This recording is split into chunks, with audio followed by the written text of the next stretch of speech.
What's up, y'all? It's your mama, little brother, man. The cool uncle, OG Free, man. You know, I'm tapping in with y'all today, man, about this little, I got to speak on it, but I'm going to put some ism on top of it. I'm going to give you OG perspective on it. I got to talk about this Rick Ross and Drake thing because, that's a trending topic. And most of the time, trending topics is what keep people, keep shit going.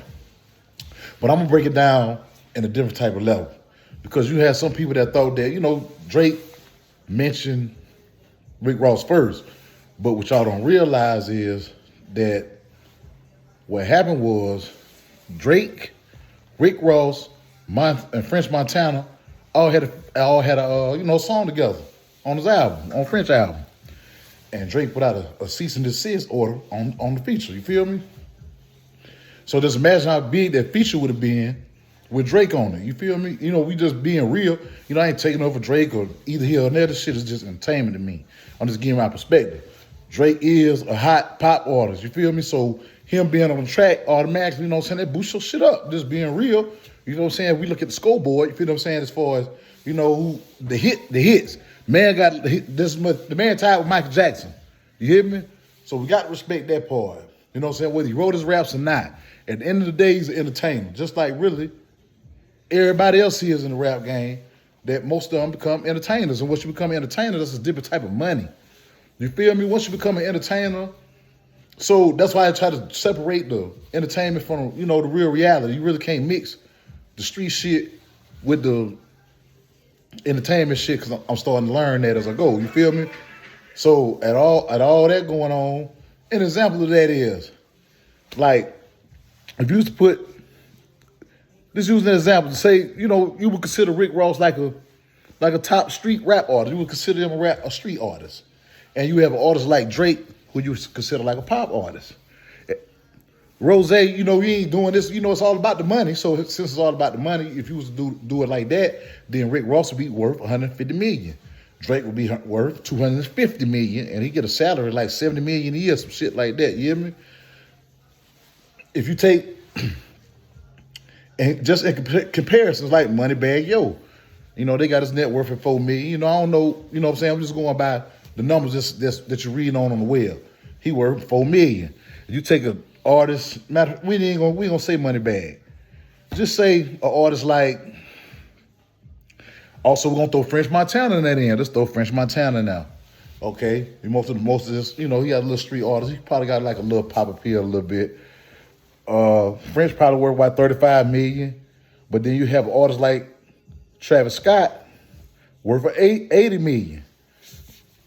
You see what I'm saying? You have an artist like Lil Baby worth $8 million, but you have a Kendrick Lamar $75 million.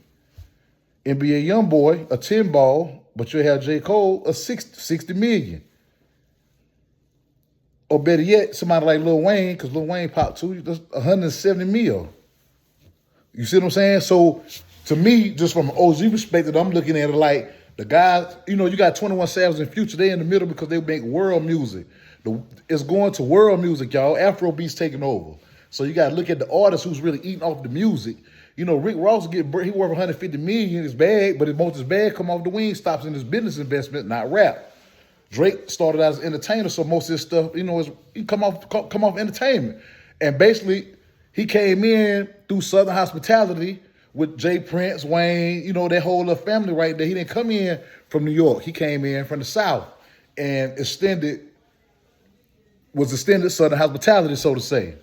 You see what I'm saying? Because that's where he got his money at. All up in the southern region, then worked his way back up. And the reason why I'm speaking on Drake, and you hear me speak on Drake so much, because I'm going to use an example. That's why I be telling these dudes that say you OGs, you want to use certain situations that, maybe use entertainment, but you want to use this also stuff as a teaching tool. Because the lesson that I learned from Drake, and that a lot of people sleep on, one of the biggest things is he already respect his homies, his big homie. You feel what I'm saying? Sometimes we don't agree with what Stunner do, with Stunner at the same time, that's his big homie, he respecting him. That's what I'm looking at, the respect part. Look at he respect Lil Wayne. You feel what I'm saying? The respect. No matter that his bag is bigger than theirs, he still look at them as his OGs, is the point I'm making. You see what I'm saying? That's one of the issues that you had that's going on, because a lot of guys figure because a dude bag bigger than yours, that he don't have to listen to what you say, or he think he better than you, or he think he know more than you because his bag bigger than yours. You feel what I'm saying?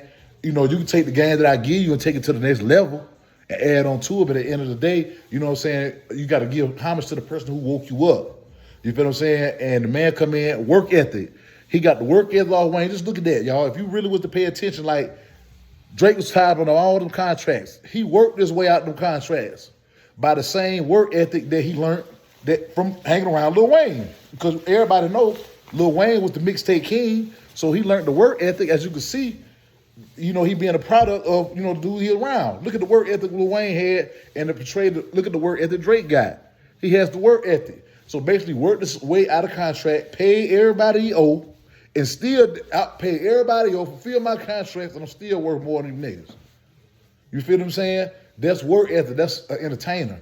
And the crazy part about it, I really respect it. You know, whether we allegedly write his raps or not, he's still an entertainer.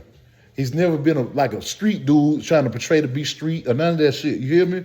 He just coming out. And that's for the dudes that, you know, you got guys out there that coming up in environments to where show y'all that you don't have to get into the streets. Because most street dudes gonna tell you, man, if you don't have to do this shit, don't do it. Just as an OG growing up. You feel what I'm saying? Just telling y'all some real shit. And I'm gonna give y'all some more ism. And I'll probably go live and talk about this because look at the difference in the cartoons. You see what I'm saying? That's where, like, when you a kid, it's certain stuff that you be taught, and it's different in different generations. Everybody, like in my generation on up, we growed up, if you was in the household, you know, cartoons came. Optimus Prime getting you game. You get game from Optimus Prime when they first come on. Captain Planet. They giving you the principles, the morals of the story, or whatever it is, the cartoon you're looking at. G.I. Joe. You know what I'm saying? Even Heckle and Jekyll. Two Crows, they set up on the Wide Kick game. They pop game. Heckle and Jekyll. So growing up, cartoon taught you problem solving. But a lot of stuff that we see is animated now. It's more animated, so it's a lot of, you know, you expose kids to a little more violence or a little more different type of dialogue when it comes to conversation and talking to kids, because there's certain ways that you're supposed to teach a kid. You don't give a kid with no teeth steak. And sometimes you give him steak and you can hurt him because he ain't even digested yet. You hear me? That was going on, but that's what I like to use the entertainment for. You know, I don't know none of these guys personally, you know what I'm saying, or nothing like that. I'm just looking at sitting back. Like I told y'all, I ain't trying to catch up. I'm just trying to catch on. So I'm just telling you from a perspective of just sitting back, looking at the game and how I go. And I'm going to give you an example, and I'm going to shout this dude out, man, because I'm a dude that I listen to people content, and there's certain people that I ain't going to really just, you know, but put something on my mind today, and I got to speak on that. I'm going to shout out No Fame for this because I'm a dude that did a lot of time in prison. So the comparison of a person, as you hear Drake and Rick Ross talking about mansions, if you really look at the mansion, it's really a prison. It's a prison. It's a prison. You see what I'm saying? A luxury prison. You got cartel members that's their jail cell. That's what it looked like. They showed y'all that on Chapo. That's the same thing. That's the same thing. That's the same thing as a mansion. You hear me? It's the same exact thing. But then what really made me look at it to what he was saying and really get a clear view and really get the picture of what the man was saying, man. He was like, whenever you a star and you get so high in the entertainment game, you become a prisoner, because when you got to move around, you got to call somebody. That means you got to have an escort. And these people is escorting you from your mansion to wherever it is you're going. So it's like a prisoner being escorted. It's like a prisoner being transported wherever he's going, because you're basically being tracked. So for all y'all that really just always money hungry and think about the money, just look at it too like that. You know, I want the money. Money's just a tool, but you don't want to be a slave to it. You feel what I'm saying? The way you become captive and slave to it to do anything for it, basically at the end of the day. But I'm going to shout out No Fame, man, for that analogy, man, because I really been in federal prisons, and I can really see the pictures that he was showing and how they got the people moving around. There's really a brainwash and when you get to a certain level. So, you know, you enjoy your freedom while y'all can, man. And I'm just showing y'all that you don't have to be a street dude, because, look, you got to look at an example like Jim Jones worth, what, 400,000? You can be a practitioner nurse. Look at all the shenanigans and stuff that these people go through. Most of these people are actors. You know what I'm saying? But it's in the acting, you have to be able to draw out the moral of the story and get the principle. That's what being an OG, when I say evolving, teach them through what they got going on, man. That's why I be telling y'all, man. Y'all tap in with me, man. It's your mama, little brother, man. Your cool uncle, OG Freeze.